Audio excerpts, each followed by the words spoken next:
سب سے پہلی خبر یہ ہے کہ لندن میں پڑاؤ ہے موجودہ حکمرانوں کا. شہباز شریف صاحب پہنچ گئے ہیں. کہا جا رہا ہے کہ وہ 40-50 بندے بھی ساتھ لے آئے ہیں اور باقی بندے بھی پہنچائے جا رہے ہیں برطانیہ میں. کچھ وزیر بھی ساتھ ہیں اور اسٹیبلشمنٹ بھی ساتھ ہے.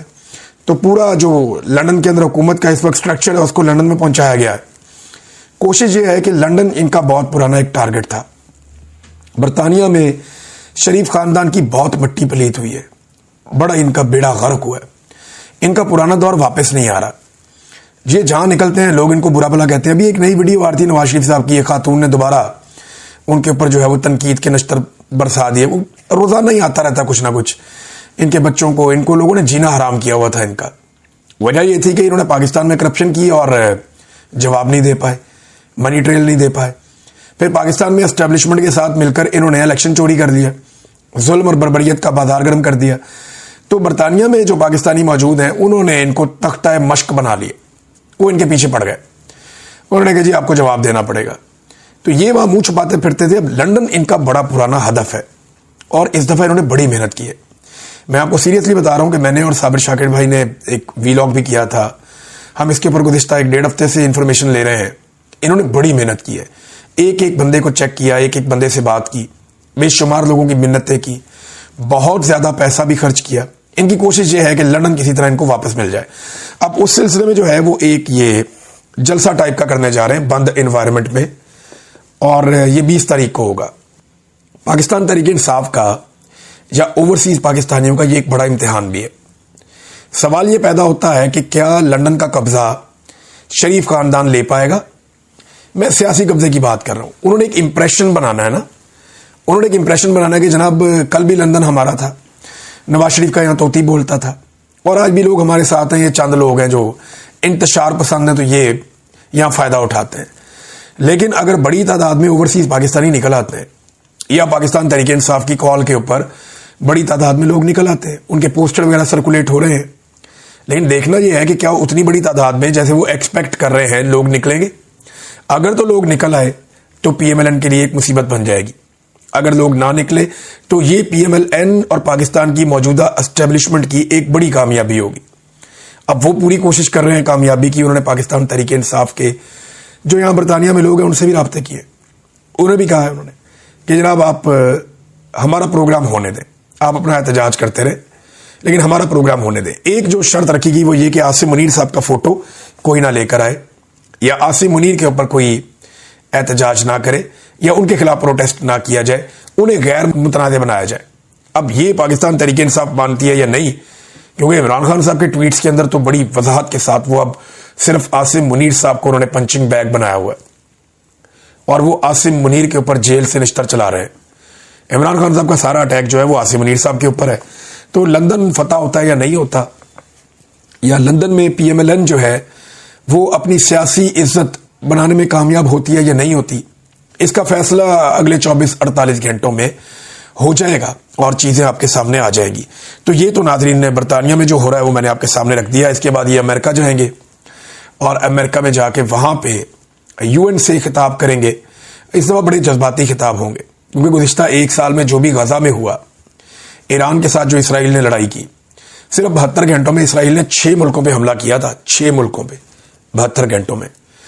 تو یہ ایک 7ویں ملک پہ بھی اب وہ حملہ کر چکا ہے, قطر پہ.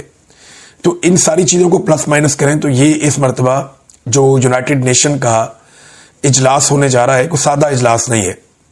امریکہ نے ایک مرتبہ پھر ویٹو کر دیا, یعنی ساری دنیا نے کہا کہ جناب آپ جنگ بندی کروائے اسرائیل میں, لیکن ڈونلڈ ٹرمپ کی حکومت ہے امریکہ میں اور ان کے حکم پر امریکہ نے ویٹو کر دیا. اب اسی ڈونلڈ ٹرمپ کو آرمی چیف پاکستان کے فیلڈ مارشل انہوں نے کہا جی اس کو ہم نے بنانا ہے امن کا نوبیل پیس پرائز دے کر ایک بڑی شخصیت. اب وہ یہ چاہتے ہیں کہ امن کا نوبیل انعام مل جائے. پاکستان کی گورنمنٹ کو انہوں نے حکم دیا, گورنمنٹ نے جناب ان کو نامینیٹ کر دیا, اور جہاں جہاں ان کو انفلوئنس تھا انہوں نے وہاں سے بھی کروا دیا.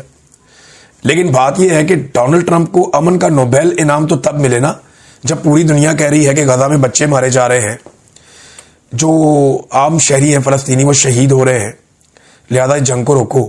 تو انہوں نے جنگ کو روکنا تو دور کی بات ہے, اس کو ویٹو کر دیا اس قرارداد کو. اب ناظرین آ جائیں ذرا پاکستان کے اندر 2-4 بڑی ڈیولپمنٹس ہوئی ہیں. ایک تو یہ جو پاکستان کی حکومت ہے نا، سعودی عرب کے ساتھ معاہدے کو متنازع بنا رہی ہے. کیسے بنا رہی ہے ذرا اس پہ آپ غور کریں. یہ معاہدہ نواز شریف بھی کر سکتا تھا.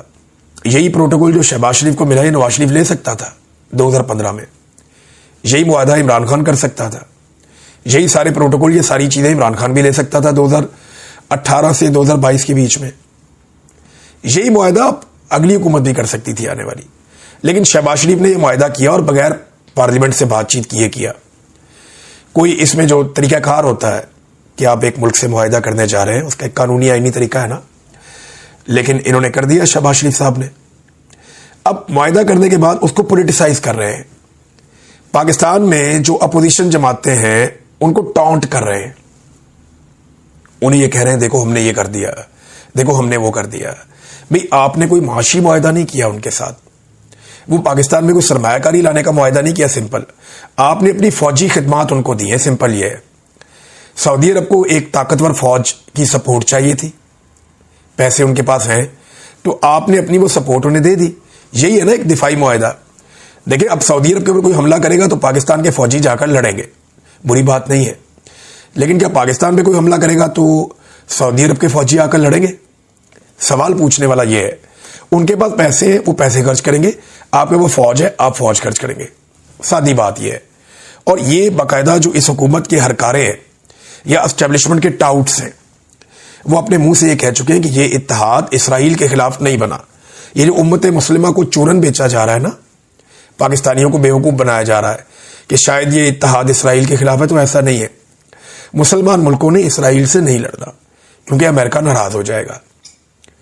ورنہ قطر کے اوپر اسرائیل نے اٹیک کیا، قطر واپس ایک میزائل تو مارتا نا، ایک اٹیک تو کرتا چھوٹا موٹا. قطر نے نہیں کیا. سارے مسلمان ملک اس کی پشت پہ کھڑے، انہوں نے پھر بھی نہیں کیا. تو عرب جانتے ہیں کہ انہوں نے بزنس کرنا ہے. وہ جانتے ہیں کہ انہوں نے اپنے ملکوں کو امیر بنانا ہے. انہوں نے اپنی معیشت کو مزید مضبوط کرنا ہے. ان کا ٹارگٹ وہ ہے. ان کے یہ لڑائی جھگڑے والے ٹارگٹ نہیں ہے. لہذا انہوں نے اسرائیل سے لڑائی نہیں کرنی. یہ آپس کی رفٹ ہے مسلمان ممالک کی، جس میں ایک دوسرے سے پروٹیکشن چاہیے. اور یہ بات واضح طور پہ احمد قریشی صاحب نے بیان بھی کر دی ٹویٹس کے اندر. اب احمد قریشی کو انہیں بتانے کی ضرورت نہیں ہے، یہ اسٹیبلشمنٹ کے سب سے قریب ترین صحافیوں میں سے ایک ہے. میں انہیں ایسے جانتا ہوں کہ میں نے ان کے ساتھ کام کیا ہے. اس وقت بھی انہیں پورا پروگرام بنا بنایا مل جاتا تھا. یہ اس کے اوپر کام کرتے تھے اور پروگرام چلا دیتے تھے. میں نے خود دیکھا ہوا ہے اس نیوز روم میں. اگر ذاتی طور پہ میں یا وہ جو پروڈکشن ٹیم ہے وہ یہ نہ جانتی ہوتی تو میں یہ بات نہ کرتا. تو یہ اسٹیبلشمنٹ کے بہت خاص آدمی ہے. 2 ڈیولپمنٹس پاکستان میں اور ہوئی ہیں. ایک تو ناظرین ڈیولپمنٹ ہوئی، مریم نواز صاحبہ نے عمران خان پہ تنقید کی ہے.